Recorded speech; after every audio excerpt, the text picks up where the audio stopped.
यहाँ तक यही स्पष्ट हुआ कि अब तक आपने देखने के सिवा कुछ ही नहीं, अर्थात शरीर के 6 धर्मों में आपने कुछ नहीं किया। प्रारब्ध के देखने में, सुनने में कुछ नहीं किया। क्यों? इसलिए कि नहीं चाहते हुए भी आँखों से दिखाई पड़ेगा, अर्थात आपके नहीं चाहने पर भी आँखों से कोई देख रहा है। आपके नहीं चाहने पर भी कान से सुनाई पड़ रहा है। यानी इससे सिद्ध होता है कि आपके नहीं चाहने पर भी शरीर सहित संपूर्ण इंद्रियों से क्रियाएं हो रही हैं। आप वहाँ सुनने, देखने और करने के कर्ता नहीं हैं।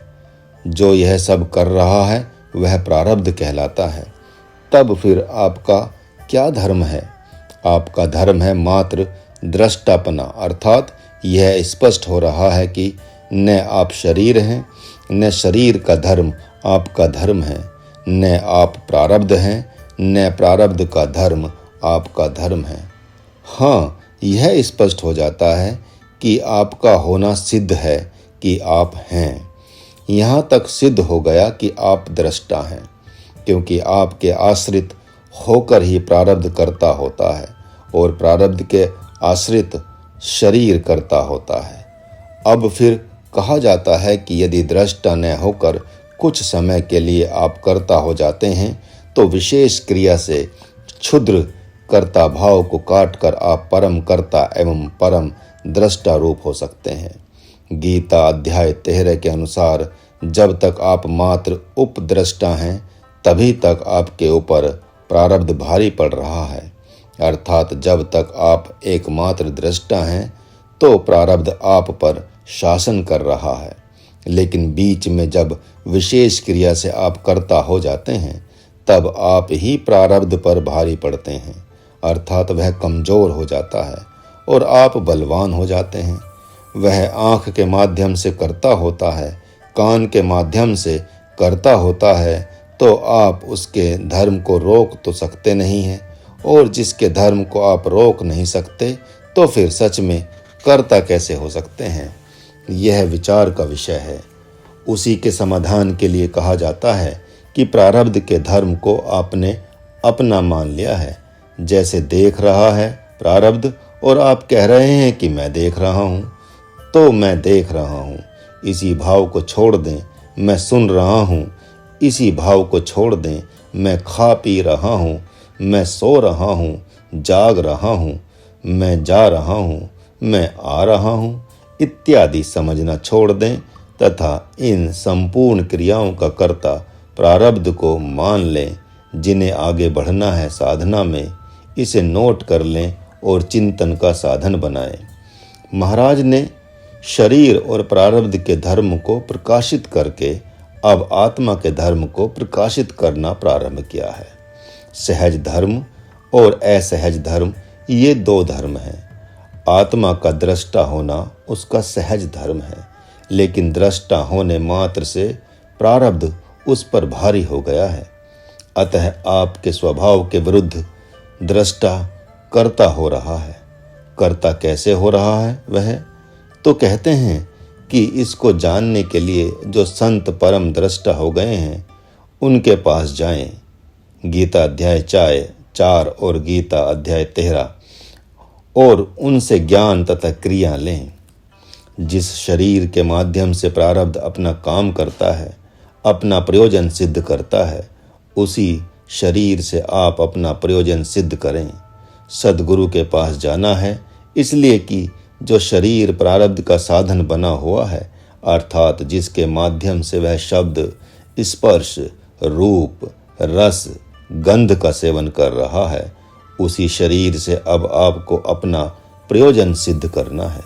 जैसे उन्हीं इंद्रियों से, अर्थात नेत्र से शास्त्र पढ़ना है, कान से कथा सुननी है, वाणी से जप तथा स्वाध्याय करना है, अर्थात सात्विक वृत्ति को धारण करके उसके माध्यम से ब्रह्म के विषय को धारण करना है। वह ब्रह्म विषय है कि जब आप कर्ता होने जा रहे हैं तो वाणी से सद्गुरु जो नाम दे दे उसी नाम का जप करें। मन के माध्यम से पढ़े हुए का मनन करें तथा बुद्धि के माध्यम से पढ़े हुए का निर्णय करें कि जो हमने पढ़ा है उसमें क्या सत्य है, क्या असत्य है, क्या त्याज्य है, क्या ग्राह्य है। इस प्रकार बुद्धि तक पहुंच गए। जब चिंतन करते करते यह स्पष्ट हो जाए कि यह सत्य है, यह असत्य है, तो सत्य को धारण करें, असत्य को त्याग दें। यह एक अवस्था की बात है। यहाँ तक कर्ता के व्यावहारिक होने की बात कही गई। यद्यपि आप दृष्टा हैं, लेकिन जब कर्ता हो जाते हैं तब आपके लिए शरीर हथियार हो जाता है। जबकि शरीर आपका नहीं है, लेकिन जिसका है उसने कहा है कि आप कुछ समय के लिए इसे अपना हथियार मान लें। प्रथम में इस सिद्धांत में भक्ति पक्ष भी है। सद्गुरु के पास आप गए तो आप भक्त हो ही गए। उसने कहा कि यह शरीर तुम्हारा नहीं है, यह शरीर प्रकृति का है, लेकिन तुम इसे कुछ समय के लिए अपना हथियार मान लो। अतः आप इसे अपना यंत्र मान लें तो यह आपका यंत्र ही हो जाएगा। इस यंत्र में अनेक विभाग हैं, आँख हैं, कान हैं, पाँव हैं, मन, बुद्धि इत्यादि हैं। इन करणों में और उपकरणों से वह जो भी करने को कहे वह करें। उस अवस्था में आप सही अर्थों में कर्ता हो जाते हैं। जब आप सद्गुरु के अनुसार कर्ता होते हैं तो निश्चित रूप से प्रारब्ध अकर्ता हो जाता है। तो फिर आप कर्ता होकर क्या करेंगे? हाँ, आत्मचिंतन करेंगे। जैसे गाते समय विचार नहीं आते, विचार नाभि से उठकर और नाभि में ही विलीन हो जाते हैं, वे स्मृति पटल पर नहीं आते हैं। उसी प्रकार एक तीसरा पक्ष भी है कि आत्मचिंतन करते समय क्षुद्र विचार नाभि से उठते हैं और नाभि में ही विलीन हो जाते हैं। जैसे बालक का प्राण नाभि से तालु तक तथा तालु से नाभि तक गमन करता रहता है। अतः स्पष्ट हो गया कि इन समयों में विचार नहीं आता है। जैसे खेलते समय, गाते समय और आत्मचिंतन के समय। जब आप आत्मचिंतन में प्रवेश करते हैं, अपने आप को दृष्टा ही नहीं आत्मा समझकर, तो उस अवस्था में जो विचार आपके मन को विक्षिप्त कर देते थे वे नहीं कर पाते हैं। जब आप चिंतनशील होते हैं तो वहाँ प्रारब्ध की सत्ता जाती रहती है। जब आप वहाँ कर्ता नहीं होते हैं तभी वहाँ प्रारब्ध होता है। जैसे जब प्रकाश नहीं होता तभी अंधकार की सत्ता होती है। जैसे आप कहते हैं कि मैं महाकामी हूँ तो महाराज आपकी बात मानता है, लेकिन कोई अप्सरा प्रकट होकर आलिंगन की कामना करे और सद्गुरु वहाँ बैठा हो तो क्या आप में काम आएगा? असंभव है। उस विषय में प्रवृत्त होने की जगह वहाँ शीतलता, लज्जा, विनम्रता प्रकट हो जाएगी, क्योंकि अहर्निश पूज्य भाव में रहने से उस काल में ऐसी निकटता है। आपकी और सद्गुरु की एक आध्यात्मिक शक्ति आप में प्रभावित हो रही है। अतः जिस अवस्था में रंभा जैसी अप्सरा को आपका सद्गुरु ना कह सकता है, वैसे ही उस अवस्था में आप भी ना कह सकते हैं। लेकिन सद्गुरु के अभाव में अप्सरा नहीं, कोई साधारण बालिका भी आती है तो आप काम के वेग को नहीं रोक पाते। इससे यह सिद्ध होता है कि आप जब कामी होते हैं, क्रोधी होते हैं, तो आपके पास ब्रह्म का अभाव है, दृष्टा, परम दृष्टा रूप का अभाव है।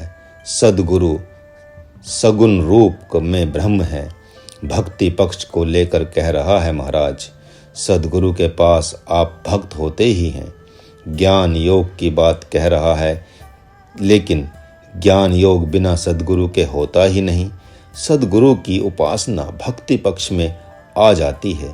उनसे ज्ञान को लेकर साधना को वे जैसे कहते हैं वैसा स्वीकार करें, धारण करें, तो आप दृष्टा न होकर ब्रह्म करता होते हैं।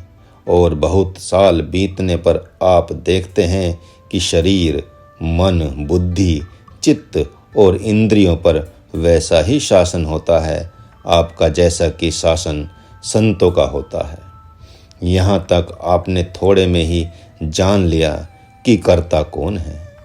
तीनों ही कर्ता नहीं है, तीनों एक दूसरे के माध्यम से कर्ता होते हैं। स्वतंत्र कर्ता यहाँ कोई नहीं है। आत्मा दृष्टा परमात्मा के रूप में अर्थात समष्टि के रूप में कर्ता होता है। जिसके पास आप कहते हैं शरीर है ही नहीं, वही ब्रह्म भक्ति की पराकाष्ठा जब होती है, समर्पण होता है, तब समष्टि से व्यष्टि होकर प्रकट हो जाता है, जिसे 24 अवतार कहते हैं। 24 अवतार के अतिरिक्त भी जैसे माँ द्रौपदी की साड़ी बन जाना, गज के सुरक्षा के लिए चक्र बन जाना, आत्मज्ञानी संत के रूप में प्रकट हो जाना, ऐसे व्यष्टि अवतार भी बहुत हुए हैं। उसी प्रकार भक्ति की पराकाष्ठा में समष्टि चेतन व्यष्टि रूप में प्रकट हो जाता है। यद्यपि ब्रह्म के 24 अवतार माने जाते हैं, लेकिन समष्टि ब्रह्म को शरीर की ही आवश्यकता है। यह कोई जरूरी नहीं, क्योंकि उसी में से सारे के सारे शरीर प्रकट हो रहे हैं। उसमें ऐसे ऐसे शरीर भी हैं जो संकल्प से चाहे जिस रूप में प्रकट हो सकते हैं। माँ के गर्भ से ही प्रकट हों, यह कोई जरूरी नहीं है, जैसे नरसिंह एवं वराह रूप आदि। लेकिन आपके हृदय की स्थिति वैसी नहीं है, इसलिए आपके लिए गुरु रूप में ही प्रकट हैं। अतः उसके माध्यम से ही अपने को कर्ता समझ लें। फिर शरीर के माध्यम से कर्ता, इंद्रियों के माध्यम से कर्ता होकर आप आगे बढ़ें। यह चिंता न करें कि मैं दृष्टा कब होऊंगा। जब सद्गुरु के माध्यम से कर्ता होते हैं तो शीघ्रातिशीघ्र अपने दृष्टा रूप में स्थित हो सकते हैं। शेषानंद, पुष्करानंद आदि ने कहा कि कोई अनजाना व्यक्ति आकर लटर पटर की बात करता है आपसे, इसलिए हम लोग आपके पास बैठ नहीं पाते। महाराज ने कहा, तुम लोग गलत बात कर रहे हो। अरे, जब वह आता है तो इसलिए बकबक शुरू कर देता है क्योंकि तुम महाराज के पास मौनी होकर बैठे हो। लगता है तुम सब कुछ जान गए हो। तुम नहीं कुछ पूछ रहे हो, तभी तो वह बोल रहा है। महाराज के पास तो सभी आएंगे, चोर, बदमाश, शैतान, राक्षस भी आएंगे, और यहाँ वहाँ उन सब से बोलेगा। आपको अच्छा नहीं लग रहा है तो महाराज आपसे तो बोलेगा नहीं। आप नहीं बोल रहे हैं, तभी तो वह बकबक कर रहा है।